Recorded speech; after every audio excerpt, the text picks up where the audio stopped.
Hello नमस्कार दोस्तों, आप सभी का स्टडी अलर्ट के डिजिटल प्लेटफॉर्म पे हार्दिक स्वागत और अभिनंदन है। आशा उम्मीद करता हूं कि आप सभी का जो पशु परीक्षर का 1, 2 और 3 दिसंबर को जो आपका एग्जाम हो रहा है उसकी तैयारी एकदम अच्छी चल रही है और आप सभी ने अपना सिलेबस है उसका रिवीजन भी कर लिया है। देखो विद्यार्थियों, आपको थंबनेल देखकर पता चलेगा कि आज मैं आपके बीच में जो पशु परीक्षर के लिए इंपॉर्टेंट क्वेश्चनों की जो क्लास है ये लेकर आ गया हूँ। देखो विद्यार्थियों, मैं सबसे पहले आपको बताता हूँ, आपने अभी तक जितना भी पढ़ा है या फिर कुछ भी नहीं पढ़ा है या फिर सब कुछ पढ़ लिया है तो वो आपके लिए इंपॉर्टेंट है, लेकिन मैं आपको बता देना चाहता हूँ कि ये क्लास आपके लिए इंपॉर्टेंट है। देखो, क्लास शुरू करने से पहले मैं आपको बता रहा हूँ, ये लगभग आपकी 30 से 35 मिनट की क्लास होने वाली है। कितनी मिनट की होगी? लगभग आधे घंटे के आसपास की क्लास होने वाली है। तो क्लास को बिना स्किप किए एकदम अच्छे से देख लेना। एक एक क्वेश्चन आपके लिए इंपॉर्टेंट है।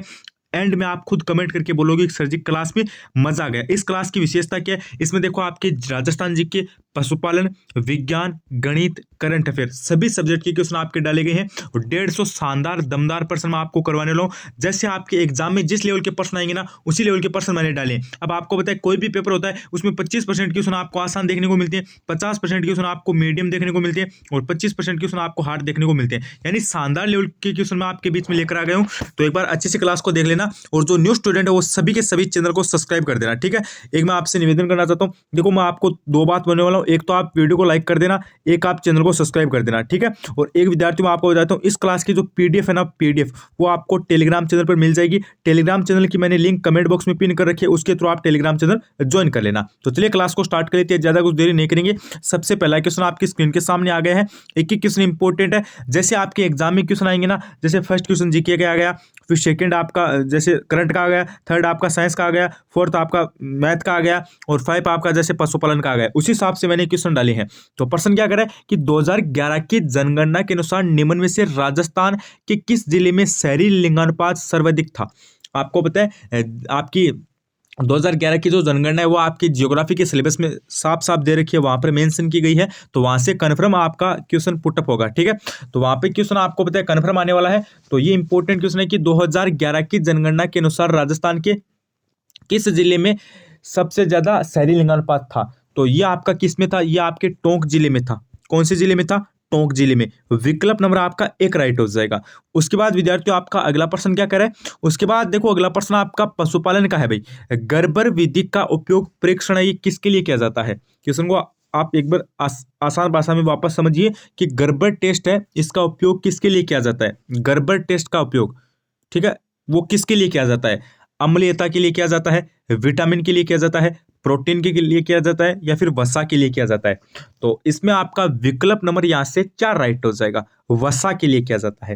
यानी गर्भर विधि है, गर्भर टेस्ट का उपयोग है, ये आपका वसा के लिए किया जाता है। और वसा सर्वाधिक है ना, ये आपकी भैंस की बदावरी नस्ल है ना, भैंस की बदावरी नस्ल। इसमें आपकी भैंस भैंस में अगर आपको पता है कि भैंस की किस नस्ल में सबसे ज्यादा वसा पाई जाती है, तो भैंस की बदावरी नस्ल में सबसे ज्यादा वसा पाई जाती है।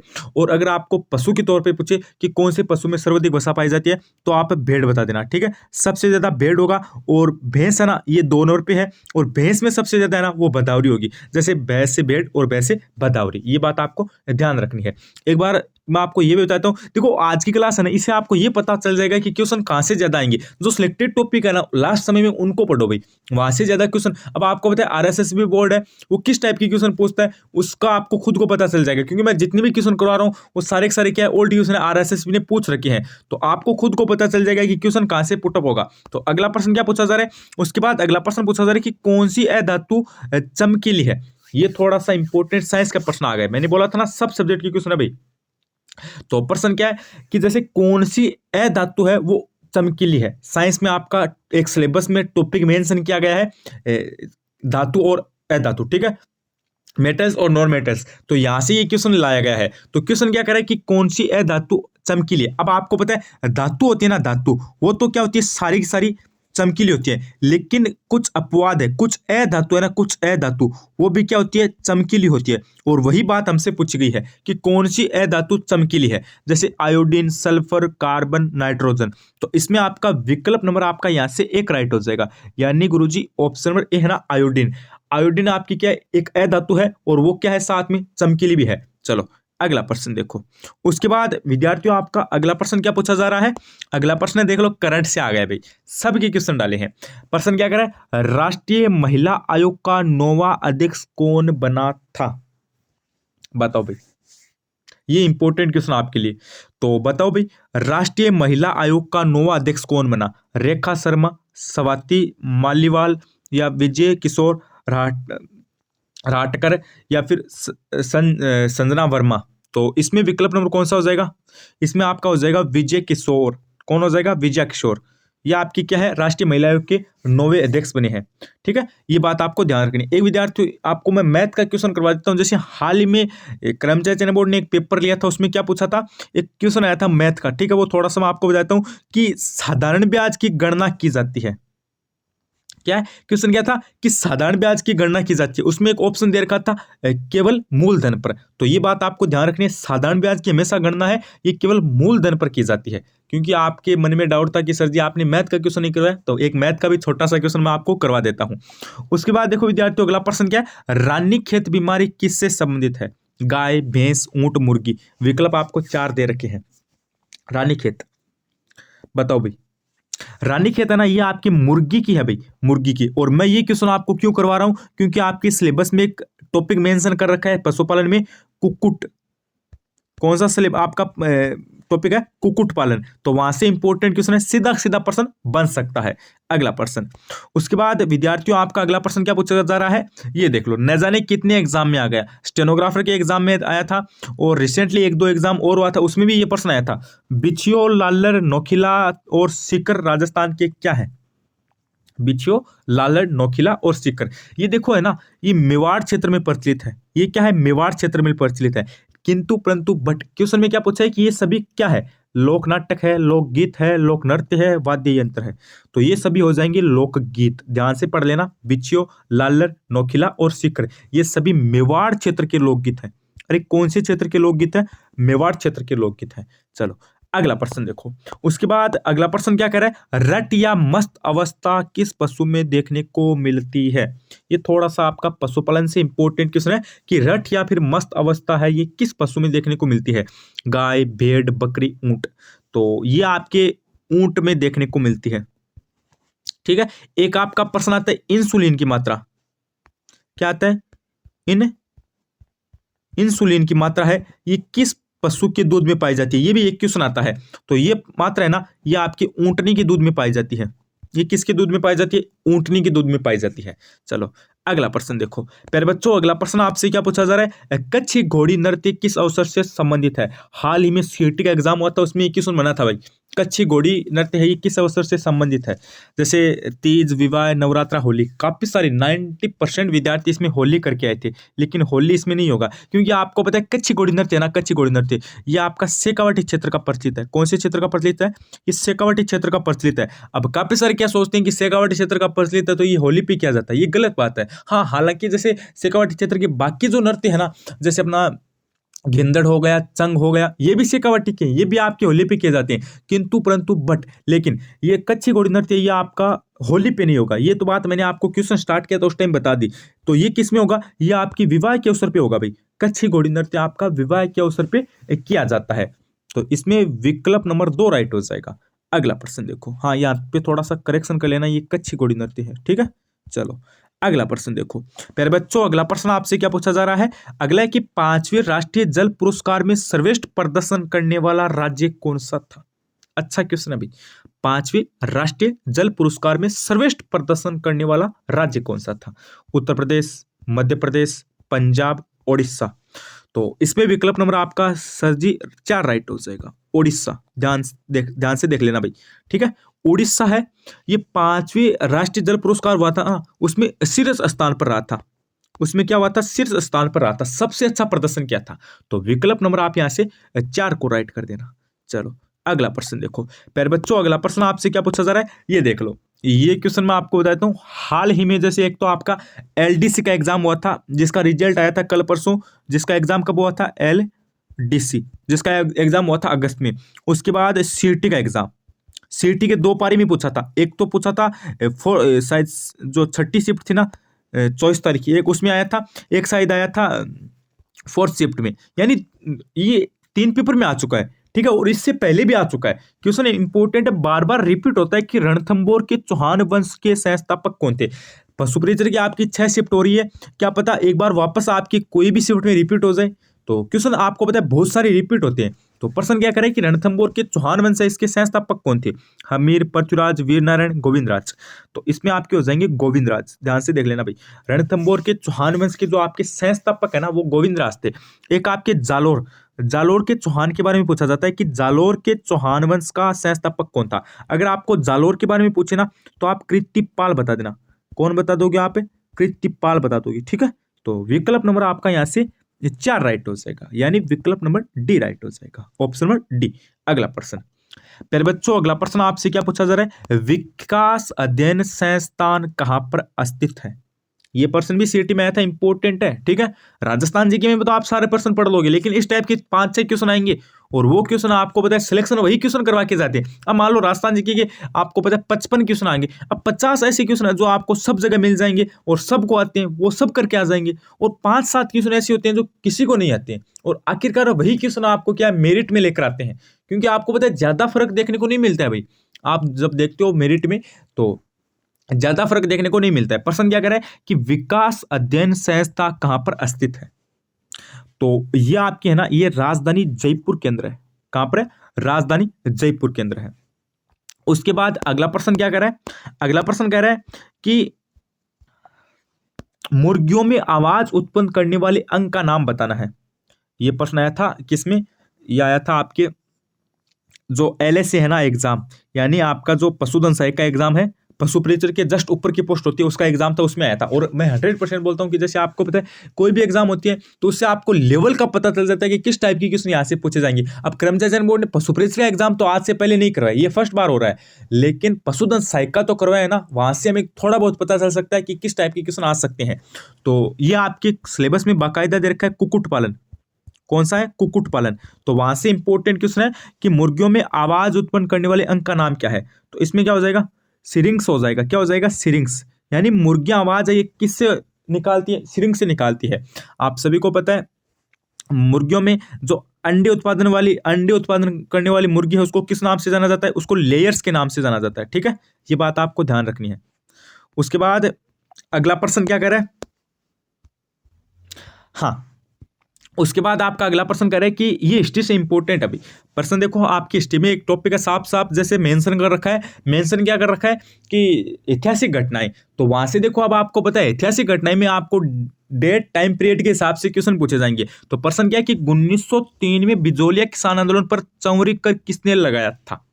ये प्रश्न आ गया अभी आपके लिए। 1903 में बिजोलिया के किसानों पर चौरी कर किसने आरोपित या फिर लगाया था? साधु सीताराम दास, महाराणा फतेह सिंह, राव कृष्ण सिंह या फिर जागीरदार पृथ्वी। तो आपको पता है 1903 में बिजोलिया के किसानों पर ये जो चौरी करे ये किसने लगाया था? राव कृष्ण सिंह ने लगाया था, ठीक है। और कृष्ण सिंह के बाद आपको पता है आपके कौन आए थे भाई? आपके अगले राजा वो आपके आए थे पृथ्वी सिंह, उन्होंने लगाया था तलवार बंदाई कर। और ये कब लगाया था? तलवार बंदाई कर आपका लगाया था 1906 के अंदर। ये कब लगाया गया था? 1906 के अंदर लगाया गया था। एक बात ये भी ध्यान रखना, साधु सीताराम दास को बिजोलिया किसान आंदोलन का जनक कहा जाता है। क्या कहा जाता है? बिजोलिया किसान आंदोलन का जनक कहा जाता है। और महाराणा फतेह सिंह है ना, ये आपके मेवाड़ ठिकाने के राजा थे भाई उस टाइम। क्या थे? मेवाड़ ठिकाने के राणा थे। ये बात आपको ध्यान रखना है। और जो आपकी बिजोलिया है ना, बिजोलिया उसके आपको पता है जो चौरी कर लगाने वाले आपके जो राजा थे वो कौन थे? राव कृष्ण सिंह। चलो अगला प्रश्न देखो। उसके बाद अगला प्रश्न क्या पूछा जा रहा है? 54वां दादा साहब फाल्के पुरस्कार किसे प्रदान किया गया? इंपॉर्टेंट है भाई, करंट का प्रश्न है और 100% एग्जाम में आ सकता है। थोड़ा सा इंपॉर्टेंट है, सीटी में भी आया था। 54वां दादा साहब फाल्के पुरस्कार किसे प्रदान किया गया? अमिताभ बच्चन नहीं होगा भाई, मनोज वाजपेयी गलत है, रजनीकांत गलत है, मिथुन चक्रवर्ती। किसको दिया गया? मिथुन चक्रवर्ती को दिया गया। विकल्प नंबर 4 बताने वाले क्या हो जाएंगे? सारे के सारे विद्यार्थी राइट हो जाएंगे। चलो अगला प्रश्न देखो। फिर बच्चों अगला प्रश्न क्या पूछा जा रहा है ये देख लो। रणमल छंद किसकी रचना है? रणमल छंद थोड़ी सी इंपॉर्टेंट है। ये किसकी रचना है? मनसाराम की है, श्रीधर व्यास की है, ईश्वरदास की है, पृथ्वीराज राठौड़ की है। तो ये आपकी हो जाएगी श्रीधर व्यास की। ध्यान से देख लेना अभी, विकल्प नंबर 2 बताने वाले सारे के सारे विद्यार्थी राइट हो जाएंगे। तो रणमल छंद ये आपकी श्रीधर व्यास की रचना है। अगला प्रश्न। उसके बाद फिर बच्चों अगला प्रश्न क्या है? गोवंश की कौन सी नस्ल द्विप्रयोजनीय है? द्विप्रयोजनीय किसको बोला जाता है भाई? क्वेश्चन को एकदम अच्छे से पढ़ना भाई, ये एग्जाम में आ सकता है। द्विप्रयोजनीय किसको बोला जाता है? जो दूध भी देती है, ठीक है, जो दूध के लिए भी पाली जाती है और भार भार ढोने के लिए भी पाली जाती है, यानी दुधारू भी है और भारवाहक भी है, इसको द्विप्रयोजनीय बोला जाता है। तो देखो नागौरी है ना, ये तो भारवाहक है, ये तो क्या है? भारवाहक है। और गिर है ना, ये दुधारू है, ठीक है।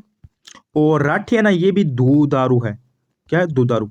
तो थारपारकर है ना, ये आपकी द्विप्रयोजनीय है।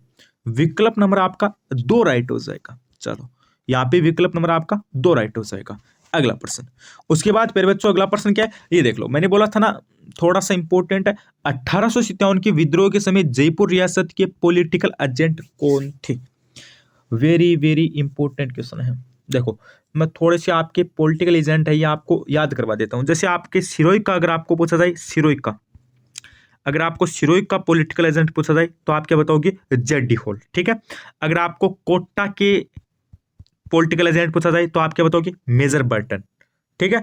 अगर आपको यहाँ पे किसके पूछे जाए, अगर आपको जयपुर के पूछे जाए तो आप क्या बताओगे? ईडन, ठीक है। अगर आपको मेवाड़ यानी उदयपुर के पूछे जाए तो आप क्या बताओगे? Showers, captain showers. और अगर आपको किसके पूछे जाए? भरतपुर के, तो आप क्या बताओगे? मैकमेसन, ठीक है। तो ये बात आपको ध्यान रखनी है। अगला प्रश्न देखो, अगला प्रश्न क्या कह रहा है? बिसलपुर बांध किन नदियों के संगम पर बना है? ये थोड़ा सा आपका भूगोल से इंपॉर्टेंट क्वेश्चन है भाई, भूगोल से।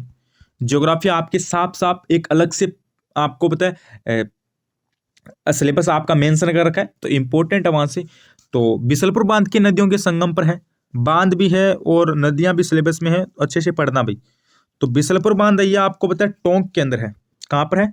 टोंक जिले के अंदर है। और ये आपके बनास, डाई और खारी नदियों पर है। बनास, डाई, खारी नदियों पर। कोठारी है ना, कोठारी नदी, इस पर आपका मेजा बांध बना है। कौन सा बांध बना है? मेजा बांध। और मेजा बांध आपका कहां पर है? भीलवाड़ा के अंदर है। सारी बातें आपको साथ में मेंशन कर देनी है।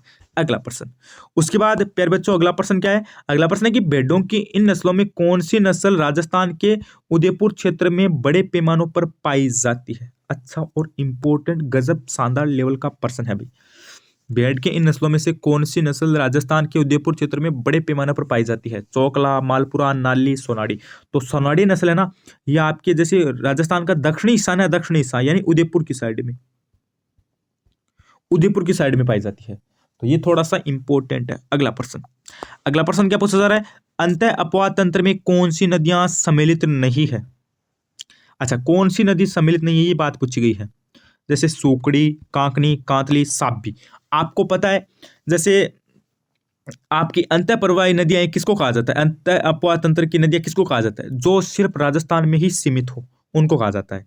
तो इसमें देखो कांकनी है ना, कांकनी ये जैसलमेर की नदी है और राजस्थान में ही है। कांतली आपको पता है सीकर की नदी है, ये भी राजस्थान में ही है। साबी भी आपको पता है राजस्थान के अंदर है। साबी जो जयपुर के अंदर है ना, जयपुर, जिसपे कौन सी सभ्यता है? जोधपुरा सभ्यता, ठीक है, ये बात ध्यान रखनी है।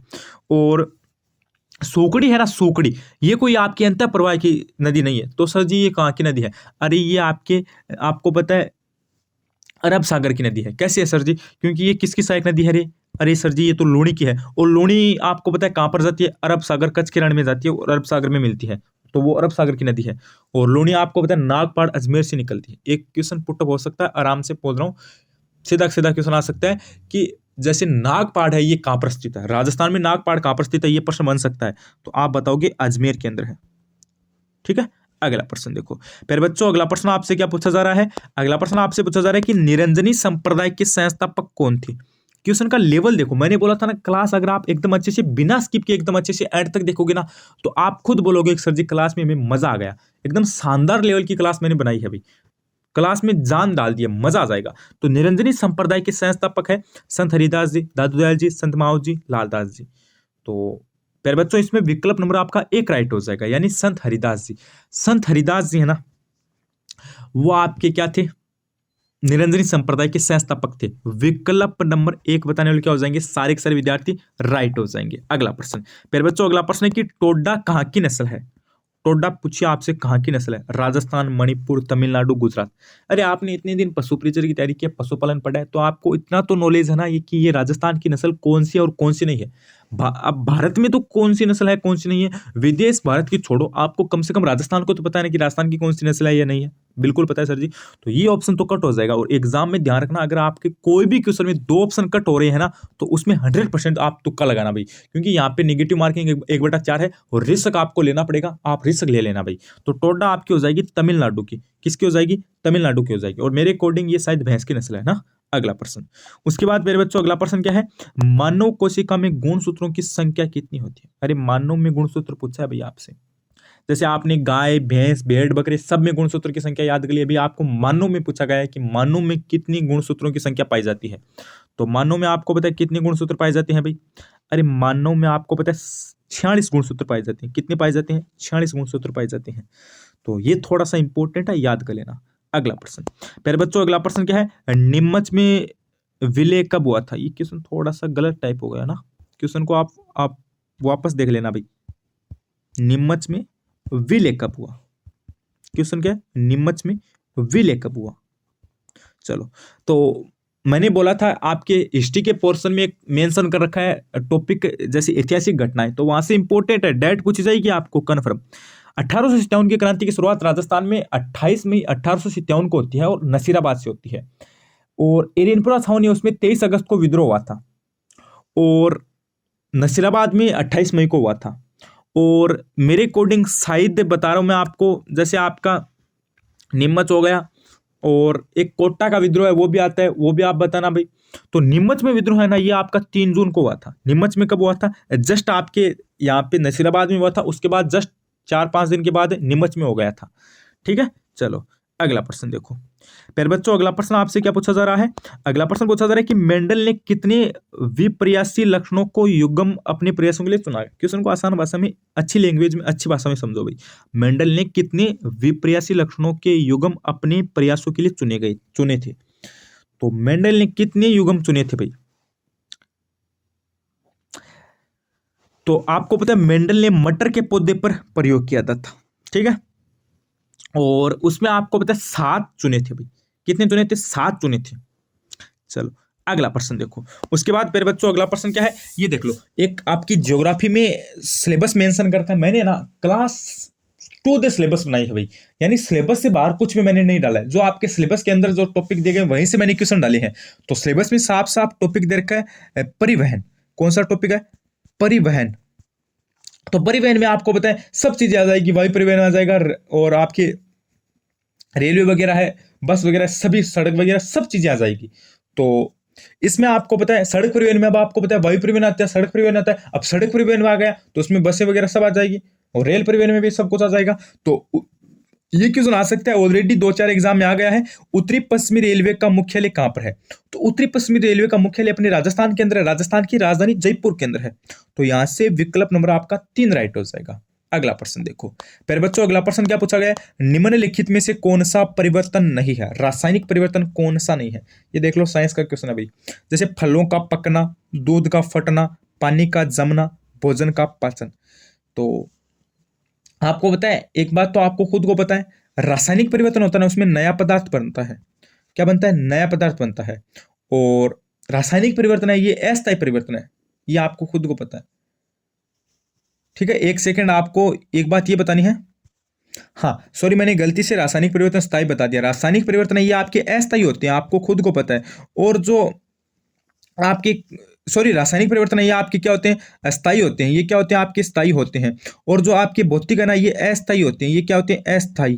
क्योंकि ये अस्थायी इसलिए होते हैं, आपको पता है भौतिक परिवर्तन है ना, इसमें वापस चीजें आपको पता है बन जाती है। ठीक है, इसलिए क्या होते हैं? ये अस्थायी होते हैं। जैसे पानी का जमना है, पानी का जमना, ये आपको पता है क्या हो गया भाई? पानी का जमना, ये आपका भौतिक परिवर्तन हो गया। और बाकी चीजें है ना आपकी, जैसे फलों का पकना, दूध का फटना, भोजन का पाचन, ये सभी क्या है? ये आपके रासायनिक परिवर्तन है। और एक बात ये भी ध्यान रखना, रासायनिक परिवर्तन में नया पदार्थ बनता है और भौतिक परिवर्तन में कुछ भी नया नहीं बनता है।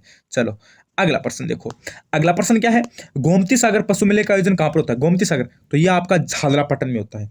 राजस्थान के 10 पशु मेले लगते हैं, एकदम अच्छे से याद कर लेना। और ध्यान रखना, एक क्वेश्चन बन सकता है, किसी ने भी आपको नहीं बताया है, अब आपको पूछ लेते हैं कि राजस्थान के कितने जिलों में पशु मेले आयोजित किए जाते हैं। अब आप क्या करोगे?